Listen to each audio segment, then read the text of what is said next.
Aman Anand from Nutrien. Aman, tell us a little bit about yourself, and then I'm going to dive in with some questions.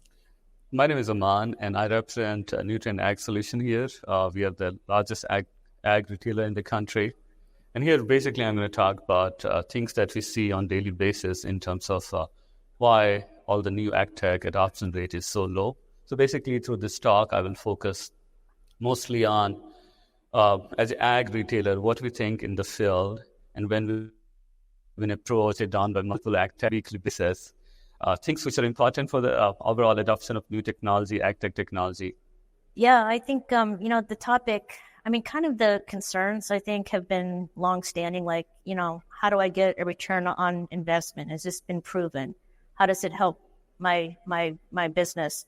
Yeah. I think particularly in the current economic climate that we're in, buying decisions, investment decisions, are people are taking a hard look at things.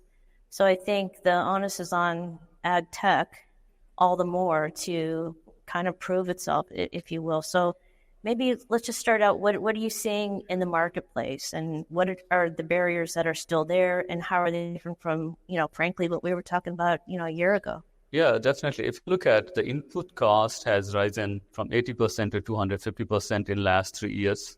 So, our basic belief is farmers would not adopt anything until you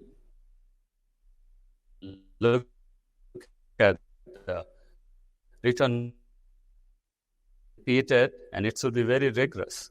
And also you have to listen to, so you have to bring something that is meaningful on farm, right, and something that can provide value just other than just the yield improvement. So basically the metrics that we have right now, we're simply just looking at yield, but there are several other metrics that we should have and we should focus on it.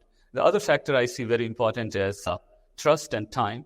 Trust and time in sense of if you have to bring something for farm, you must listen to the farm.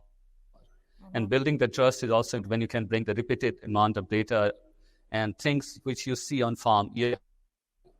The other roadblock I see, a lot of those ag tech technology has very high upfront cost, high upfront installation cost. And for that reason, you must have noticed that a lot of new technology in robotics is not being adopted. The reason is most of the machine costs millions of dollars. So higher upfront cost is also one of the reasons. And also, down the line with the enhanced, federal regulation, you will notice that a lot of things in terms of adoption is being regulated by regulation. Yeah, so I would say key factors are high upfront costs, regulation, trust, and time. I think sometimes, and even as consumers, when things are tight, and again, when I'm thinking about technology, it's like, well, maybe it's a nice to have, but it's not a necessary right now. We need to tighten our belt. I don't know if we'd invest this. Then you have some folks that think, hey, if there was ever a time to invest in ag tech and to get the return and the cost efficiencies, et cetera, that I need, it's right now when things are tight. What's kind of the vibe that you're seeing out there? Are those two things existing? And how do you, again, particularly in the current climate that we're in, how do you really engage in a way? Like I know we talk, we need to do this and prove the ROI, et cetera, but what does that look like? Like what are you doing now that you maybe weren't doing last year? How do you really get that engagement and that buy-in? I would say training is an important part of it. Many times the new ag tech solutions are so complex. And if you're not providing enough training to your growers, they might not adopt it. I always say the term that adoption is a function of ease of use and functionalities. So if the ease of use is not out there and you have a lot of functionalities, you're building the system highly complex. So things that we are focusing on, training our grower through our network of crop advisors. Nutrien has 3,000 crop advisors in the country. So they're engaged with farmers on a daily basis. They are providing training to our farmers so that they can understand those new technologies really well. So I'd say that's most important, training and education, the know-how of those new technology. And at the same time, as I said, make it simple. At times we might think it's highly complex and it will solve the world problem, but that's not the reality. The reality is simple solution works really good. For example, if you look at USDA data that came in February, and it has very detailed numbers about adoption rate and what has happened. You must have seen the guidance system, RTK technology, variable rate planting. Those are higher rate of adoption. And one thing we have to realize that we've been through the installation phase. The installation phase is gone. So in ag tech, we had close to $40 billion investment since Monsanto acquired Climate Field View. So $40 billion. Out of those $40 billion, we bleed $15 billion in the last 6 months in terms of valuation. So still $25 billion out there in ag tech. So every new innovative industry has to go through that. So we have crossed that line. And if you look at the farm management software, out of those $40 billion, $11 to $12 billion got invested into farm management software. That's why you see the trend that adoption of farm management software is around, I would say, 18% adoption. Whereas other, like robotics, autonomous device, it's still less than 5%. So the idea is we are there. Ag tech is still, I'm very hopeful. I'm not very skeptical. The recent transaction, what has happened with the Monarch, you must have seen that investment came in. Inner Plant raised some funding. So, of course, cash is very tight. Yeah. Cash is king. We all know that. Mm-hmm. So I would say definitely it's a kind of, I would not recognize it as a bad time, but I would say we have to introspect and we have to look at all those numbers, what we have done. And basically, I would say 50% farmer. McKinsey had a study. They did a global study with 5,500 farmers globally.